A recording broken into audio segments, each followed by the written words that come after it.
అగ్గిపెట్టెలు touch చేసాము అనుకోండి, తడి తడిగా ఉంటాయి కదండి, త్వరగా కూడా వెలగవు కదా. మనకి అగ్గిపెట్టెలు అనేది టచ్ అవ్వకుండా మన అగ్గిపుల్లలు వెలిగించిన ప్రతిసారి త్వరగా వెలగాలి అనుకుంటే మాత్రం ఈ సింపుల్ టిప్ని అయితే ట్రై చేయండి, మీకు ఖచ్చితంగా వర్క్ అవుతుంది.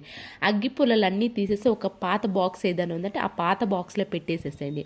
అగ్గిపుల్ల వెలిగించేది ఉంటుంది కదండి, దాన్ని తీసుకొని ఈ విధంగా క్యాప్కు పెట్టేసేసి డబుల్ టేప్ ప్లాష్ వేసి అంటించేసేసేయండి. నేను 2 మ్యాచ్ బాక్స్లు అయితే తీసేసుకున్నాను అండి. ఒకటి అలా కట్ చేసి పెట్టేశానుగా, సెకండ్దే బ్యాక్ సైడ్ డబుల్ టేప్ ప్లాష్ వేసి అంటించేసేసానండి. అది కూడా దేనికి ఉపయోగిస్తాను చూపిస్తాను చూడండి.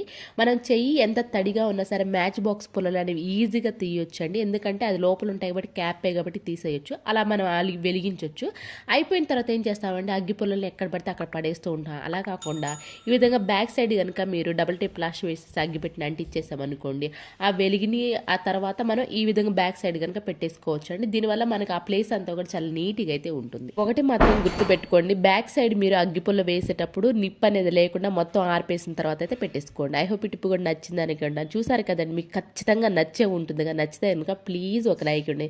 మీరు ఒక లైక్ ఇవ్వడం వల్ల ఇలాంటి బోల్డ్ టిప్స్ అనేది తీసుకొస్తూ ఉంటాను, నాకు మోటివేషన్గా ఉంటుంది, వేరే వాళ్ళకి వీడియో సజెస్ట్ అవుతుంది. కాబట్టి ప్లీజ్ లైక్ ఇచ్చి సపోర్ట్